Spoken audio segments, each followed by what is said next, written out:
नमस्कार, मैं ज्योति निषाद। रुक करेंगे खबरों की ओर। मुख्यमंत्री नायाब सिंह सैनी ने कुरुक्षेत्र में आयोजित मधुमक्खी पालन पर राज्य स्तरीय कार्यशाला को संबोधित करते हुए बड़ी घोषणा की, जहां सीएम सैनी ने कहा कि बागवानी फसलों की तर्ज पर शहद को भी भावांतर भरपाई योजना में शामिल किया जाएगा।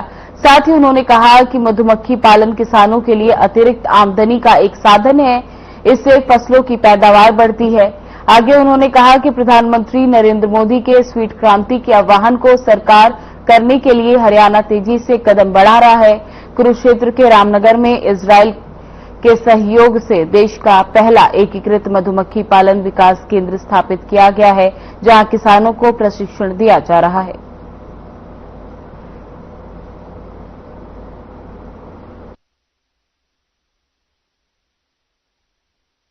मित्रों, मुझे ये भी खुशी है आप सबको बताते हुए कि हमने मधुमक्खी पालन सहित बागवानी और कृषि विविधीकरण का एक प्रमुख स्तंभ हमने बनाया है।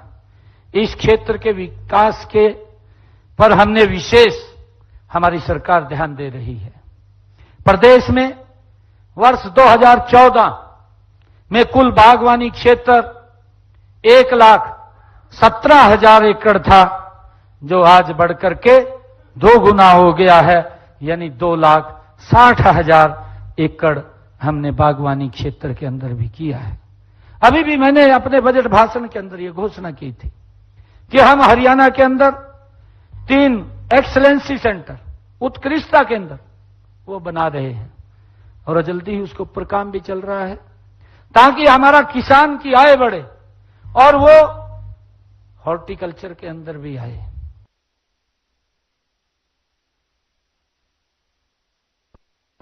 हरियाणा के मुख्यमंत्री नायाब सिंह सैनी ने किसानों के हित में बड़ी घोषणा करते हुए कहा कि बागवानी फसलों की तर्ज पर शहद को भी भावांतर भरपाई योजना में शामिल किया जाएगा। साथ ही रामनगर स्थित एकीकृत मधुमक्खी पालन विकास केंद्र में शहद की बिक्री की व्यवस्था की जाएगी।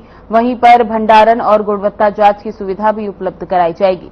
जल्द ही 20 करोड़ रुपए की लागत से गुणवत्ता नियंत्रण प्रयोगशाला स्थापित की जाएगी। इसके अलावा रामनगर संस्थान को राष्ट्रीय स्तर का संस्थान बनाया जाएगा, जहां मधुमक्खी पालन से संबंधित उन्नत और वैज्ञानिक अनुसंधान किए जा सकेंगे।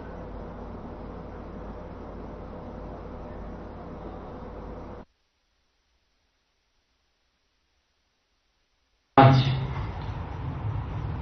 भारतीय राजनीति के पुरोधा जो अपनी एक शैली में लोकसभा में भी विपक्ष को शांत कर देते थे, जिन्होंने भारतीय राजनीति के एक आयाम को बदल दिया, जिस पुरोधा ने आजादी के बाद भारत की मजबूत विकास की नींव रखी, ऐसे महान पुरोधा श्रद्धेय अटल बिहारी वाजपेयी जी की भी आज पुण्यतिथि है। हमने उनको नमन किया है, उनको याद किया है। आज का यह आयोजन अपने परिवार के सदस्य की मृत्यु से प्रभावित लोगों को राहत पहुंचाने के लिए आज ये किया गया है। मुख्यमंत्री जो दयालु योजना है, पंडित दीनदयाल उपाध्याय योजना के तहत उनको आर्थिक सहायता पहुंचाई जाती है। मेरा ये मानना है कि एक लोकतांत्रिक सरकार को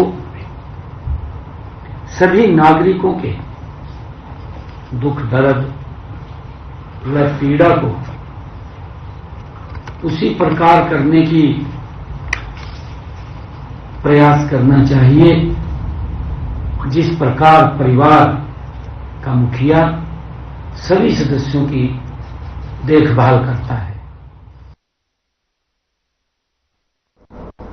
महेंद्रगढ़ में श्री कृष्ण जन्माष्टमी के पावन अवसर पर यादव धर्मशाला में एक भव्य महोत्सव का आयोजन किया गया। इस कार्यक्रम में हरियाणा के स्वास्थ्य मंत्री आरती सिंह राव ने मुख्य अतिथि के रूप में शिरकत की। इस दौरान उन्होंने कई महत्वपूर्ण घोषणाएं की। स्वास्थ्य मंत्री ने अपने निजी कोष से यादव सभा को 31 लाख रुपए देने की घोषणा की। इससे पहले मंत्री ने रिवासा गांव में 15 लाख रुपए की लागत से बने इंडोर जिम का उद्घाटन किया था। इस अवसर पर उन्होंने कहा कि श्री कृष्ण का जीवन हमें धर्म, न्याय और सेवा का संदेश देता है। हमें उनके बताए मार्ग पर चलते हुए काम करते रहना चाहिए, बिना किसी फल के, इच्छा के। स्वास्थ्य मंत्री ने कहा कि मुख्यमंत्री नायब सिंह सैनी के मार्गदर्शन में हरियाणा ने खेलों को बढ़ावा देने के लिए कई कल्याणकारी योजनाएं बढ़ाई हैं। ग्रामीण क्षेत्रों के युवाओं को अधिक अवसर प्रदान करने के लिए मौका दिया जा रहा है ताकि वो आगे बढ़ सके।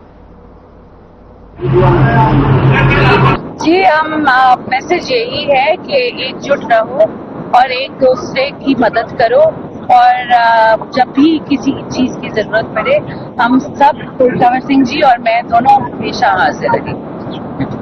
जिस तरह से कोरियावास मेडिकल कॉलेज के नाम को लेकर काफी तो इसको लेकर क्या जी, वो बात अलग है। कोरियावास वालों की मांग है, गांव की मांग है।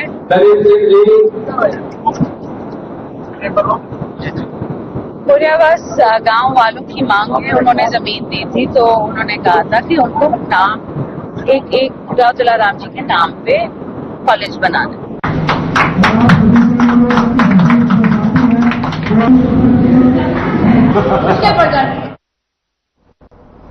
बावल में स्वतंत्रता दिवस पर कार्यक्रम का आयोजन किया गया, जहां तिरंगा फहराने डॉक्टर विधायक कृष्ण कुमार बतौर मुख्य अतिथि पहुंचे, जहां वो विधायक का धर्म और तिरंगे का सम्मान ही भूल गए।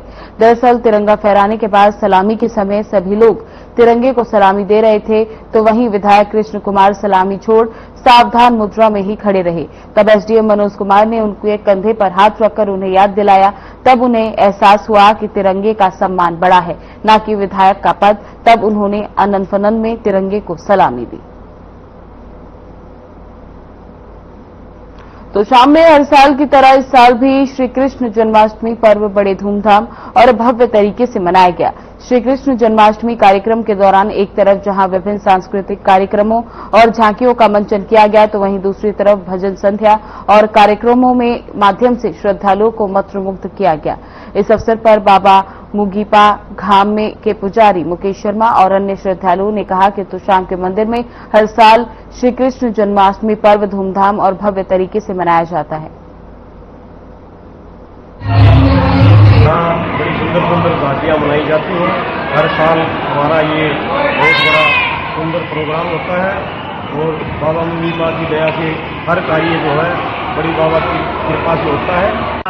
बाबा मुगीपा धाम, यहाँ पे हर वर्ष बड़ी सुंदर सुंदर झांकियाँ सजाई जाती है। पूरा का पूरा क्षेत्र यहाँ बाबा के दर्शन करने आता है और सभी मनोकामना बहुत ही भव्य झांकियाँ, सुंदर सुंदर झांकियाँ सजाई जाती है और यहाँ लगभग 5-6 हज़ार के करीब लोग दर्शन करने आते हैं।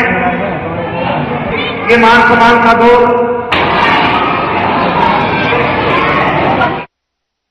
फरीदाबाद में कृष्ण जन्माष्टमी के उत्सव पर लोग इसे अलग अलग तरीके से मनाते हैं। कई मंदिरों को सजाया जाता है तो कहीं सुबह से ही भजन कीर्तन चलते हैं। तो वहीं फरीदाबाद के आसवटी गांव में कृष्ण जन्माष्टमी उत्सव को एक अलग ही तरीके से मनाया जाता है, जिसमें कृष्ण जन्माष्टमी के दिन दोपहर 12 बजे गांव के पूर्व सरपंच और समाजसेवी व्रत रखने वाली महिलाओं के लिए प्रसाद स्वरूप केला और पेठे की मिठाई वितरित की जाती है और उसके बाद गांव के मंदिर पर भजन कीर्तन कराए जाते हैं और रात को 12 बजे भगवान श्री कृष्ण का जन्म होता है। तब केक काटकर और प्रसाद वितरित करके कृष्ण जन्मोत्सव बड़े ही धूमधाम से मनाया जाता है। हुआ था और कंस मामा ने पूरे प्रतिबंध लगा दिए थे कि कोई भी मेरी बहन पे बच्चा होगा वो जीवित नहीं रहेगा।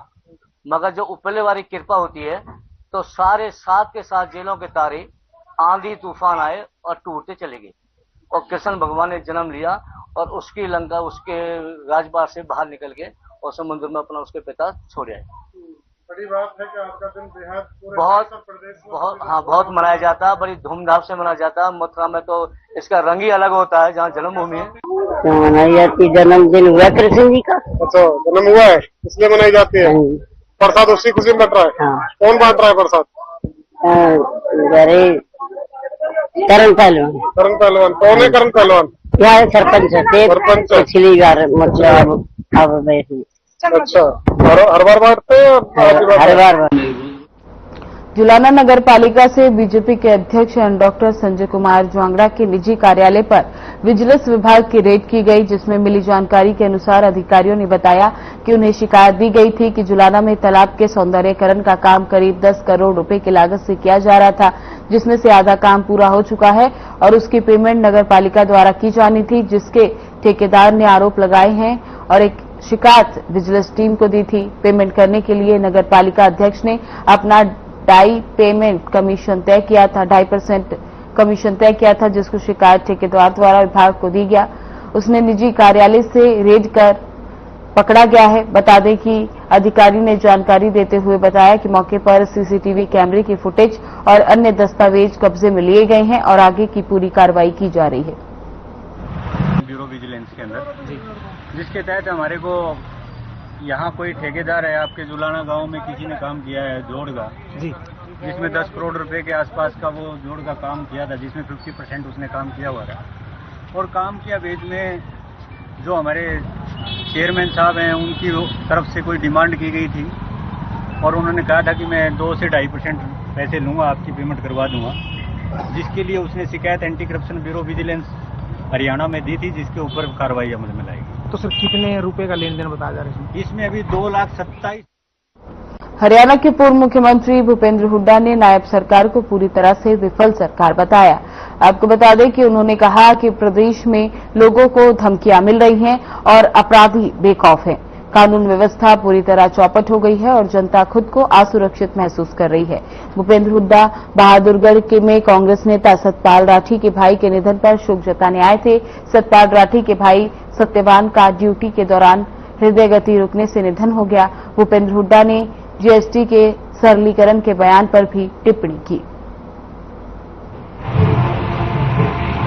सरकार का काम है, क्योंकि हरियाणा में कोई भी अपने आप को सुरक्षित महसूस नहीं कर रहा है। कानून व्यवस्था बिल्कुल चौपट हो गई है और इसी वास्ते अलग अलग लोगों को धमकियां दे रही है, क्योंकि यहाँ क्या किसी का कोई है ही नहीं। ऐसा प्रतीत होता है कि हरियाणा में सरकार नाम की चीज ही नहीं। पूरे देश भर में जन्माष्टमी का उत्सव जोरों शोरों से मनाया जा रहा है। वहीं साइबर सिटी गुरुग्राम के श्री प्रेम मंदिर में लगभग 70 से 75 साल से यहां जन्माष्टमी का त्योहार बड़े उत्साह के साथ मनाया जाता है। ये तस्वीर आप देख सकते हैं कि किस तरह से यहां पर तैयारियां पूरी हो गई हैं और शाम को कृष्ण जन्माष्टमी का जो उत्सव है वो मनाया जाएगा। लाखों लोग यहां पर दर्शन करने के लिए पहुंचते हैं। इसको लेकर पूरी तैयारी और व्यवस्था की गई, सुरक्षा के इंतजाम किए गए। साथ ही साथ यहां पर आप तस्वीरों में देख सकते हैं कि यहां मेला भी लगाया जाता है।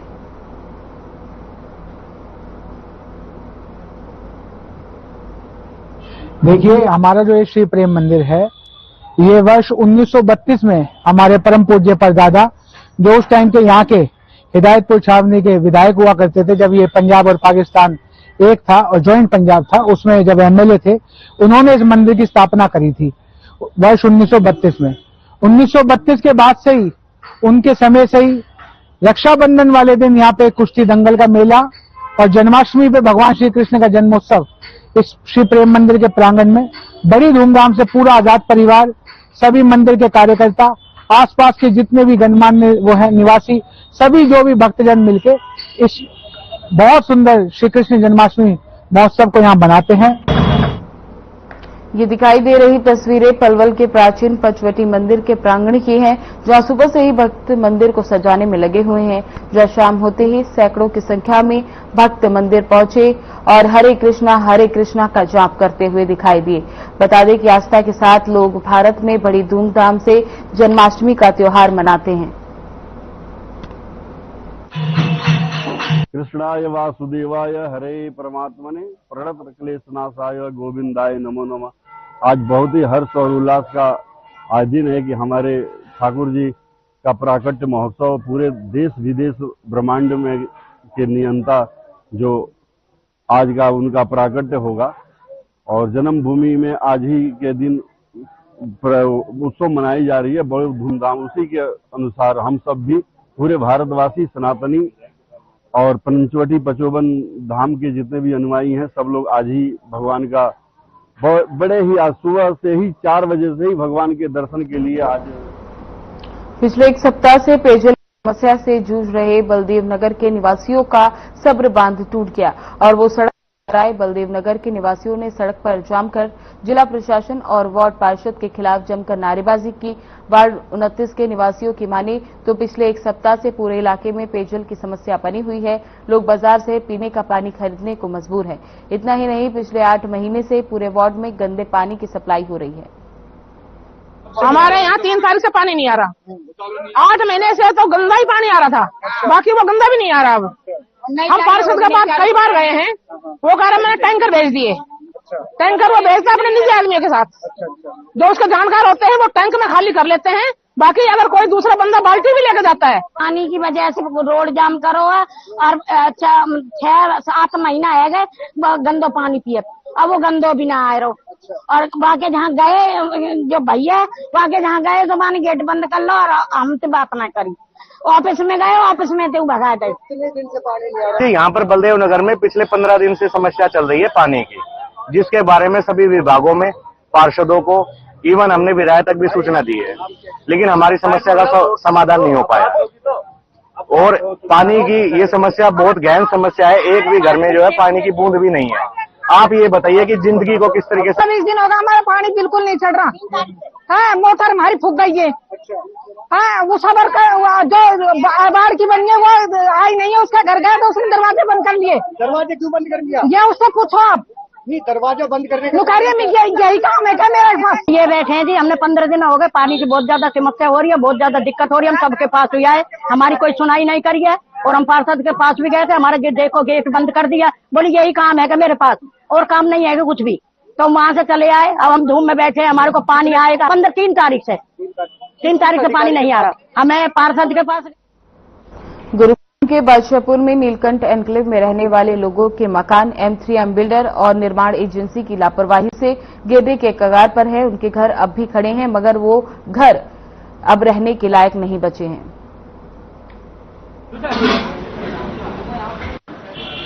भाई मेरा नाम अमनदीप है। हादसा ये करीब सुबह 10 बजे से लेकर 10:30 के बीच में हुआ था। मैं सो रहा था और इतना भयंकर धमाका हुआ तो ऐसे मेरा बेड भी हिल गया था कि मैंने लगा कि भाई क्या हुआ है, क्योंकि कंस्ट्रक्शन का काम पीछे चलता रहता है और ये इनका काम 24 घंटे चलता रहता है, क्यों ये काफी डिस्टर्ब करते हैं।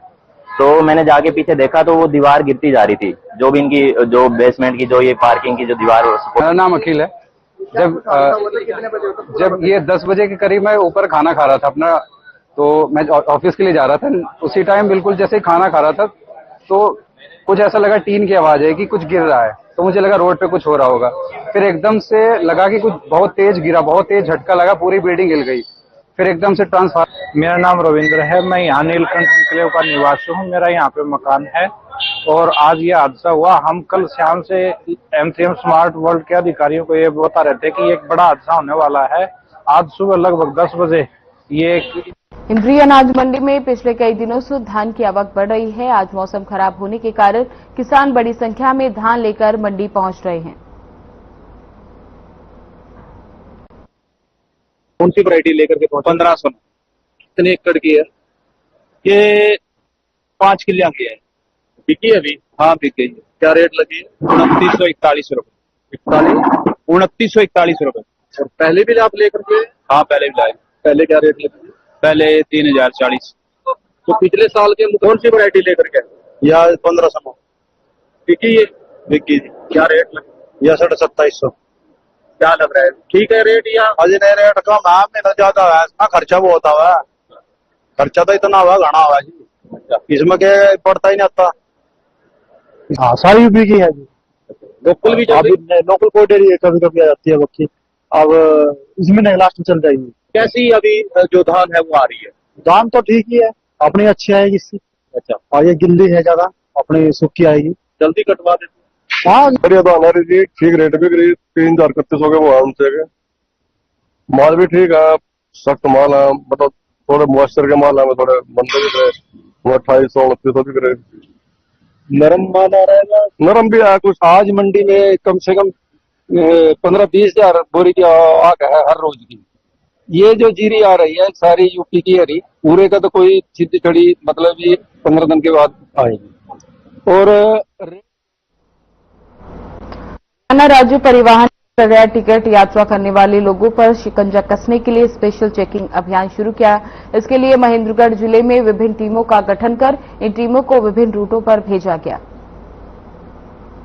अभी तक तो भाई ये लगा लो, हमें करीबन 10 बजे के करीब चेक कर लिया आपने, और अभी तक तो टिकट यात्री मिला नहीं है।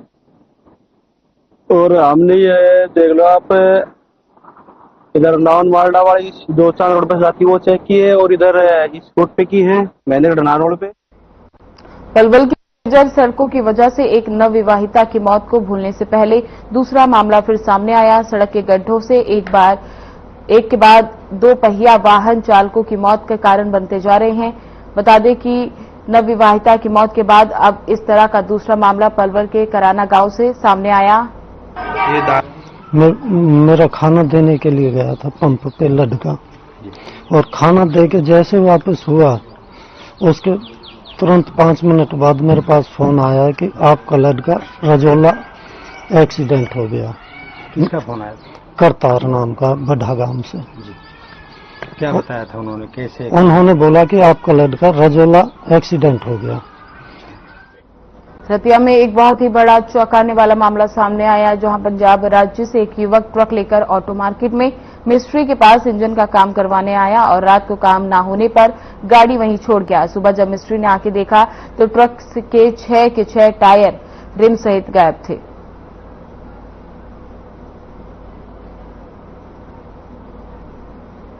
ये मेरे 6 टायर एक ट्रक के रात को उतार के ले गए, जिसकी सीसी कैमरे में सामने आए हैं।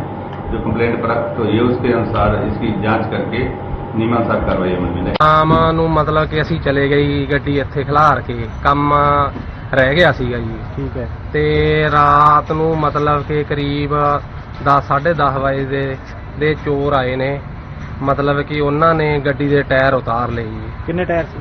ਟਾਇਰ 6 उतार ले जी, 3 जोड़ियां पूरियां। जुलाना क्षेत्र के बूढ़ाखेड़ा लाठर गांव के पास एनएच पर एक कार अनियंत्रित होकर पलट गई, जिस कार ने पलटी खाई और फिर ड्राइवर से टकरा गई। राहगीरों ने इसकी सूचना डायल 112 पर दी।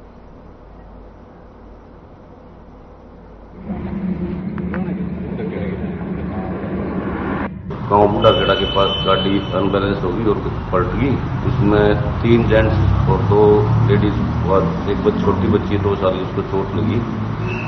112 की मदद से उनको सरकारी अस्पताल पहुंचाया गया। यहाँ पर एक लेडीज की उसमें रितु नाम की है जिसकी मौत होगी, और बाकियों को इलाज के लिए रेफर कीजिए कर दिया डॉक्टर साहब ने।